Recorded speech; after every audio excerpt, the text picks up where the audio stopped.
এত সুন্দর সিক্রেট একটি প্লেস, সাথে রিভার ভিউ হিল এবং তার সাথে ইন্টারেস্টিং অ্যাডভেঞ্চার প্লেস, এই সব কিছু আমি একসাথে মাত্র 2 দিনে কিভাবে কভার করলাম এবং খরচ কত হয়েছে তাই থাকছে আজকের এই ভিডিওতে।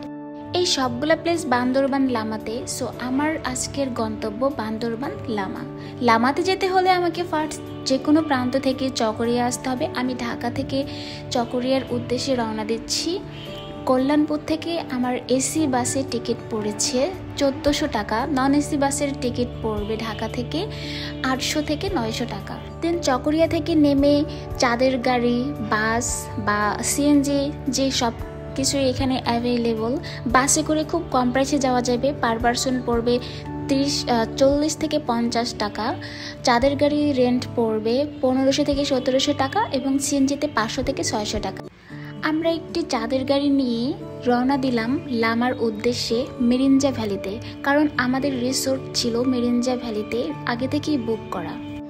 রিসোর্টটা সব থেকে বড় সুবিধা একদম রাস্তার সাথেই ছিল, আর খুব বেশি একটা হাঁটতেও হয়নি, খুব বেশি পাহাড়ে উঠতেও হয়নি। এখন আমি বর্তমানে আছি আমাদের রিসোর্টের সামনে।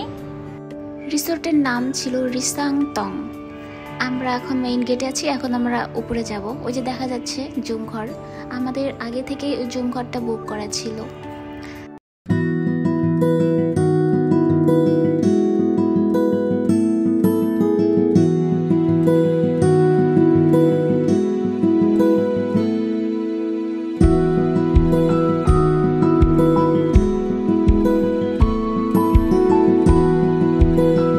অবশেষে আমরা আমাদের জুম ঘরে চলে আসলাম।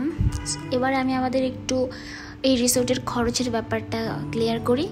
জুম ঘরের প্রাইস নিয়েছে পার ডে 2500 টাকা এবং জনপ্রতি খাওয়া দাওয়া প্যাকেজ 900 টাকা। রিসোর্টে পড হাউস, রিসোর্ট, জুম ঘর সব অ্যাভেলেবল। পড হাউসের রেন্ট একটু বেশি, 5000 টাকা এবং রিসোর্টের প্রাইস মেবি 4000 টাকা। দেন আমরা লাঞ্চটা সেরে নিই। লাঞ্চের আইটেম আমাদেরকে দিয়েছিল সাদা ভাত, মুরগি, ডাল, ডিম এবং সাথে সবজি। লাঞ্চ সেরে একটু রেস্ট করে আমরা বেরিয়ে পড়ি সিক্রেট প্লেস ঘোরার উদ্দেশ্যে। এই প্লেসটার খোঁজ এই রিসোর্টের দেখাশোনার দায়িত্বে যে ভাইয়া ছিল, সেই ভাইয়া আমাদের এই জায়গার খোঁজ দিয়েছে এবং উনিই আমাদের নিয়ে যাচ্ছে।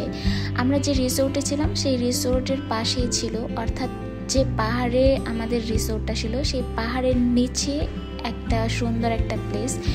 এই প্লেসটাকে খাল বলবো নাকি ঝিরি বলবো আমি ঠিক জানি না, আমি খাল নামটাই দিলাম যেহেতু আমার কাছে এটা খালের মতোই লেগেছে। আমরা এখন পাহাড় থেকে নিচে নামতেছি। পাহাড় থেকে নিচে নামতে একটু কষ্টই লাগতেছিল, দেখা যাক কেমন ভিউ পাই। অ্যাট লাস্ট আমরা পাহাড় থেকে নিচে সেই খালে নেমেছি। ভালোই লাগতেছিল আমার কাছে, খারাপ না।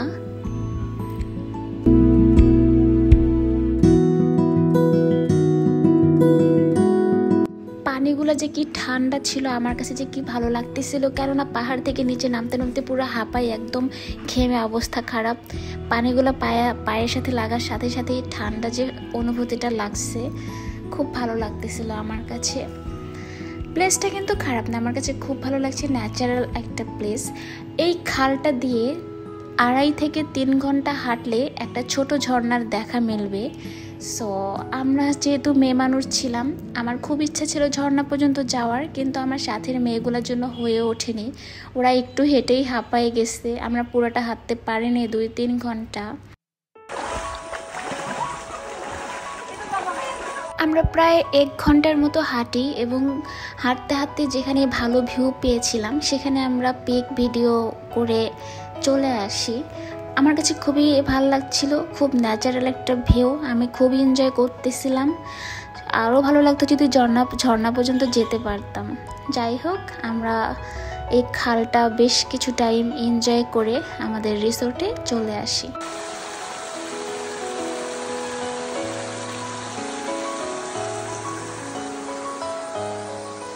কি সুন্দর ভিউ!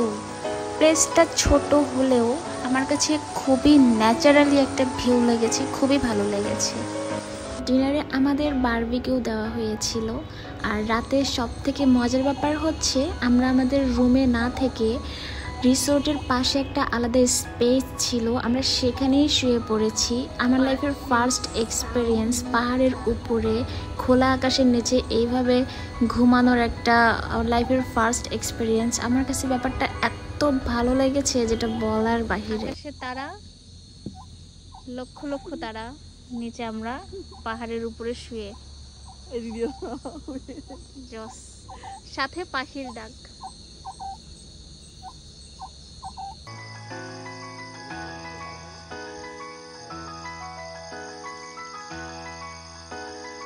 Good morning. ঘুম ভেঙেই এত সুন্দর স্নিগ্ধ সকালের একটা রূপ, এত সুন্দর মেঘ, ঘুম ভেঙে এত সুন্দর একটা ন্যাচারাল ভিউ দেখে মনটা একদম ভালো হয়ে গেল। দেন সকালের আইটেম আমাদের সবজি খিচুড়ি এবং ডিম দেওয়া হয়েছিল। খিচুড়িটা আমার কাছে বেশ টেস্টি লাগছে। আমরা সকালের খিচুড়ি খেয়ে রেস্ট করে এখন আমাদের উদ্দেশ্য, যেটা সব থেকে আমার কাছে বেশি ইন্টারেস্টিং লেগেছে এবং যেটা আমার কাছে সব থেকে বেশি ভালো লেগেছে, এবার আমাদের উদ্দেশ্য সেই প্লেসে, অ্যাডভেঞ্চার প্লেস আলীকদমের আলী গুহা। আমরা সারাদিনের জন্য একটি মিনি চাঁদের গাড়ি অর্থাৎ ছোট একটি চাঁদের গাড়ি রিজার্ভ করি, যেটা রেন্ট নিয়েছিল সারাদিনের জন্য 2000 টাকা, যেখানে করে আমরা লামাতে দুইটা জায়গায় ঘুরতে যাব। একটা হচ্ছে আলীকদম আর একটা হচ্ছে সুখিয়া ভ্যালি। সো এখন আমরা যাচ্ছি আলীকদমে, আলীর গুহা মানে অ্যাডভেঞ্চার প্লেসটা ভিজিট করতে। আর সব থেকে মজার ব্যাপার হচ্ছে আমার কাছে পাহাড়ে স্টে করার থেকে আমরা যখন কোথাও পাহাড়ে ঘুরতে যাই, চাঁদের গাড়িতে করে যখন কোথাও যাওয়া হয়, রাস্তার যে ভিউটা পাওয়া যায়, ভিউটা এনজয় করতে করতে কোথাও যেতে যেতেই যে একটা এনজয় হয়, আমার কাছে এটাই সব থেকে বেশি ভালো লাগে। যদি চায়ের কাপেতে জামে তবে বুঝে নিও চাঁদের আলো কত রূপায়, লা লা লা লা। আমরা এখন যে আলীর গুহাতে যাচ্ছি এটাও লামাতেই। এখানে যেতে হলে আপনাকে লামা থেকে সিএনজি, অটো বা চাঁদের গাড়ি আপনারা পেয়ে যাবেন অ্যাভেলেবল। বাসে করেও আপনারা যেতে পারবেন। আমরা তো সিএনজি রিজার্ভ নিয়েছি সারাদিনের জন্য, দেখা যাক কেমন হয়। ফাইনালি চলে এসেছি গুহার সামনে।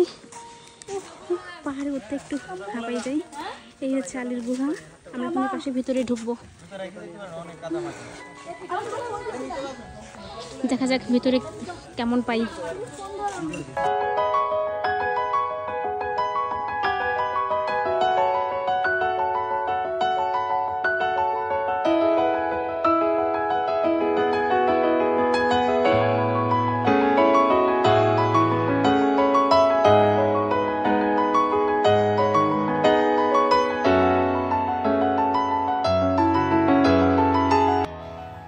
ফাইনালি আমি এখন আলীর গুহার ভিতরে চলে এসেছি। ভিতরে প্রবেশ করেই এত সুন্দর একটা ন্যাচারাল ভিউ, যেটা দেখে আমি একদম পুরা ফিদা হয়ে গেছি। আমার কাছে খুবই ভালো লাগছে। মানে প্রকৃতি যে এত ভয়ঙ্কর।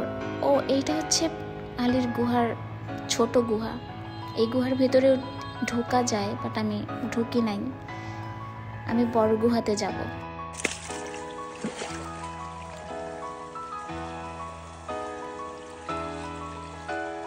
এত সুন্দর ভিউ, প্লেসটা সত্যি ইন্টারেস্টিং।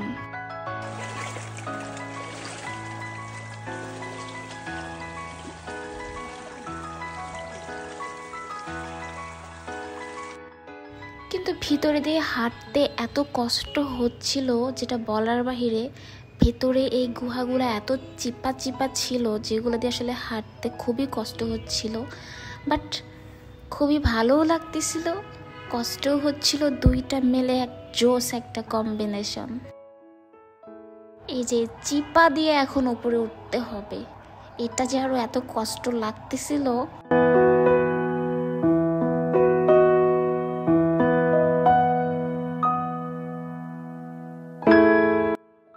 এইটা হচ্ছে ছোট গুহা।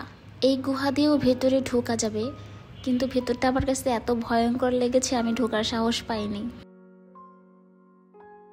ফাইনালি আমি সিঁড়ি দিয়ে উপরে বড় গুহাতে চলে এসেছি। ছোট গুহাতে তো আমি যাইনি, এইটা হচ্ছে বড় গুহা। দেখা যাক ভিতরে কেমন ভিউ, যেহেতু আসছি ভিতরটা তো একটু ভিজিট করতেই হবে।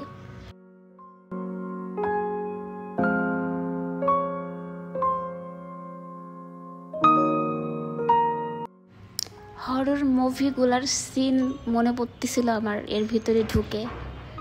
খুব ইন্টারেস্টিং, কিছুটা হরর টাইপ, সব মিলে আমার কাছে ভালোই লেগেছে, খারাপ না।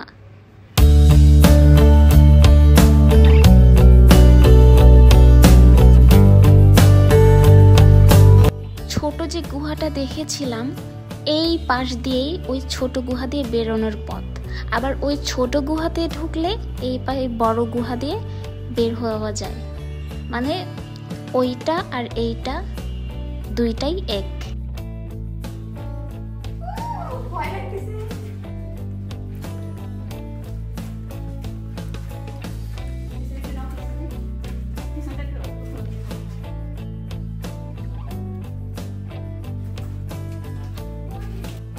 আমি একটু ঘুরে ব্যাক করতেছি, পুরোটা ঘোরা আমার দ্বারা সম্ভব না। ভিতরটা বৃষ্টিতে একটু পিচ্ছিল হয়েছিল, যার কারণে আমার হাতে একটু কষ্ট হচ্ছিল। যাই হোক, ফাইনালি আমি আবার নিচে নামতেছি।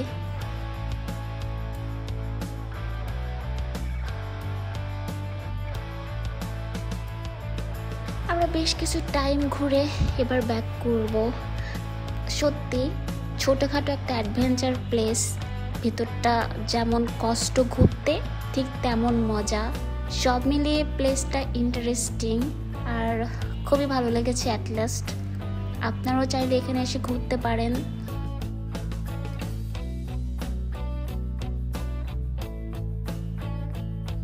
এবারের আমাদের গন্তব্য সুখিয়া ভ্যালি। আমরা আবারও সেই আমাদের রিজার্ভ করা চাঁদের গাড়িতে করে চলে যাচ্ছি সুখিয়া ভ্যালি। চাঁদের গাড়ি আমাদের সুখিয়া ভ্যালি রাস্তার মানে পাহাড়ের সামনে এসে দাঁড় করে। আমরা এখন এই পাহাড় দিয়ে উপরে উঠতে হবে সুখিয়া ভ্যালিতে, মেইন সুখিয়া ভ্যালিতে আর কি। এটা হচ্ছে মেইন রোড। এখন আমরা এই পাহাড় দিয়ে আমাদের হেঁটে হেঁটে সুখিয়া ভ্যালিতে যেতে হবে। বেশ অনেকটাই হাঁটতে হয়েছে, অনেক টাইম, প্রায় 1 ঘন্টার মতো। 1 ঘন্টার মতো বলতে 40-50 মিনিট অ্যাটলিস্ট আমরা হেঁটেছি। উপরে উঠতে উঠতে অবস্থা পুরো খারাপ হয়ে গেছে। একে তো আলীর গুহাতে গিয়ে ওখানেও চিপার মধ্যে হেঁটে, আবার এখানে এসেও পাহাড়ে উপরে উঠতে উঠতে অবস্থা বেশ খারাপ হয়ে গেছিল। মানে আমি যে সুখিয়া ভ্যালিতে সুন্দর করে পিক তুলবো, ভিডিও করব, সেই অবস্থাটা আমার আর ফেঁচে ছিলই না। এই সুখিয়া ভ্যালি লামাতেই, সুখিয়া ভ্যালি, আলীকদম, মিরিঞ্জা ভ্যালি, আমরা এই 3টা প্লেস ঘুরেছি। 3টা ভ্যালি লামাতেই আশেপাশে। এই 3টা প্লেসে যেতে হলে সর্বপ্রথম আপনাদের লামা মেইন যে বাজার সেখানে আসতে হবে। মেইন বাজার থেকেই চাঁদের গাড়ি, অটো, বাস সব পেয়ে যাবেন, নাম বললেই ওরাই আপনাদের নিয়ে যাবে। অবশেষে আমরা উঠে আসলাম সুখিয়া ভ্যালির একদম মেইন পয়েন্টে। হাঁপাই গেছি, এরা এসে দোল খাচ্ছে। পাহাড় উঠে তোমরা হাঁপাই গেছো না? ওইভাবে আচ্ছা ওখার মতো ছিল।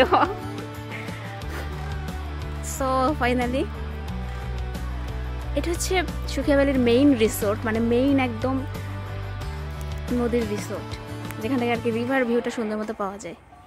রিভার ভিউ রিসোর্ট, আপনারা চাইলে এখানে এসে থাকতে পারেন। আমি জাস্ট একটু ভিউটা দেখাচ্ছি। Wow, just awesome. একটু রোদ এখনো বিকাল কাছাকাছি, রোদটা এখনো কমে নাই তো, যার কারণে ভিউটা এখনো সুন্দর আসতেছে না। সকালে বিকালে বা বৃষ্টি শীতের সময় এখানে ভিউটা অনেক সুন্দর আসবে। দুপুরের সময়ের জন্য ভিউটা হয়তো এত ভালো লাগতেছে না, কিন্তু তাও অনেক সুন্দর। Just view, wow. একটু জুম করে দেখাচ্ছি।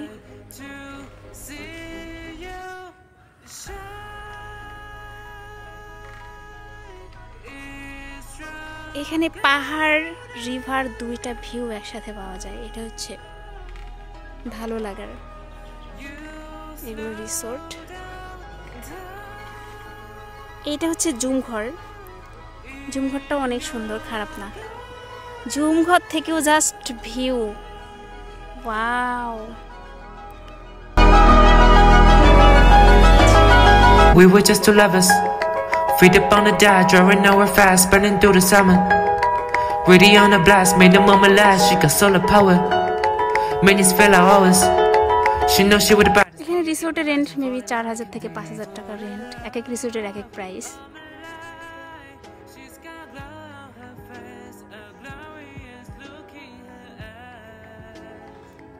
উপরে আরো আছে,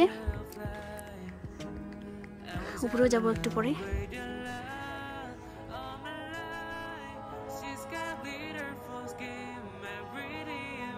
যাই হোক, আমার কাছে ভালোই লেগেছে।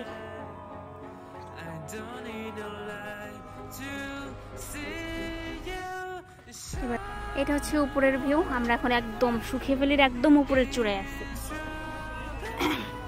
এটা হচ্ছে একদম মেইন সেন্ট্রাল সুখিয়া ভ্যালি। কিছু রিসোর্ট আছে, খাওয়া দাওয়ার ব্যবস্থা আছে, এখানে অর্ডার দেওয়া। এটা হচ্ছে ওয়াচ টাওয়ার। এই ওয়াচ টাওয়ারে উঠে সুন্দর মতো ভিডিও তুলতে পারা যায়। এটা হচ্ছে সেই সুখিয়া ওয়াচ টাওয়ার। সামনে একটা পিক তোলার মতো সুন্দর স্পেস। আমি একটু সামনে গিয়ে দেখে নিচ্ছি কেমন।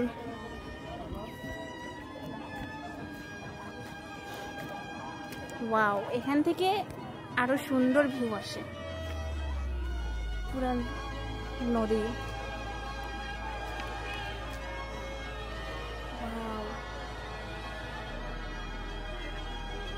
সেই একটা ভিউ। যদিও রোদের জন্য এখন একটু কেমন লাগতেছে, বাট আর ফোনে কিন্তু ভিউটা এত বোঝা যায় না। ফোনের ভিডিওর মধ্যে সামনে যতটা না সুন্দর লাগে, ফোনে কিন্তু এতটা বোঝা যায় না। আপনারা কেউ সামনে আসলে দেখলে তখন আসলে মেইন যে ফিল সেটা নিতে পারবেন। নিচেও কিছু, এখানে অসংখ্য রিসোর্ট আছে, জুমঘর আছে, থাকা নিয়ে কোনোই প্রবলেম নেই। আপনারা যারা এখানে এসে থাকতে চান, সুন্দর মতো এখানে এসে থেকে ঘুরতে পারবেন।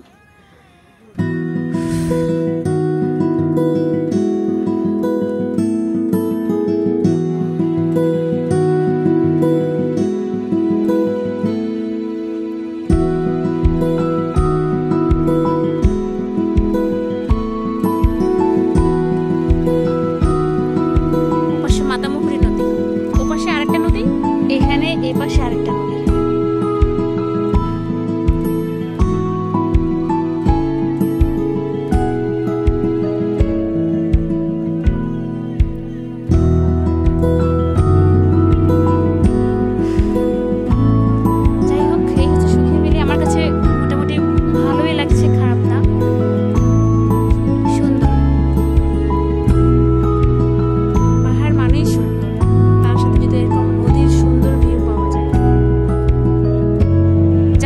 এই ভিডিওতে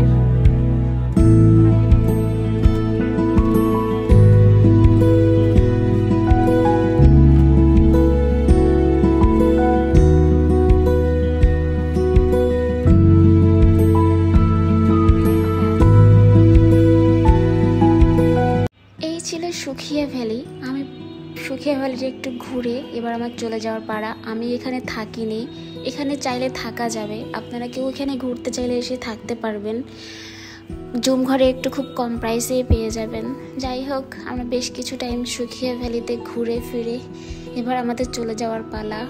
আবারও সেই পাহাড় দিয়ে হেঁটে হেঁটে নিচে নেমে চলে যাচ্ছি। নিচে আমাদের গাড়ি দাঁড় করানো ছিল। রিসোর্টে ফিরে আমি রাতের বাস ধরে ঢাকায় চলে যাই। সবথেকে বড় কথা, আমি রাতের বাসটা লামা থেকে, অর্থাৎ আমার রিসোর্ট থেকে সরাসরি আমি উঠে পড়ি। রিসোর্টের ভাইয়াই আমাকে বাসে কথা বলায় আমাদের বাসে তুলে দিয়েছে রিসোর্ট থেকেই। খুব কষ্ট করতে হয়নি। পার পারসন প্রাইস নিয়েছে, টিকিট প্রাইস নন এসি বাসে, শ্যামলী বাস 1000 টাকা। ঢাকা কল্যাণপুরে গিয়ে আমি নামি। সো আমার টিকিট প্রাইস যাওয়া আসা, যাওয়ার সময় এসি বাসে 1500 টাকা, আসার সময় 1000 টাকা। রিসোর্ট ভাড়া আমার 4-5 জন মিলেছিলাম, আমার ভাগে পড়েছে 500 থেকে 600 টাকা। এবং খাওয়া দাওয়া একদিনের প্যাকেজ 900 টাকা।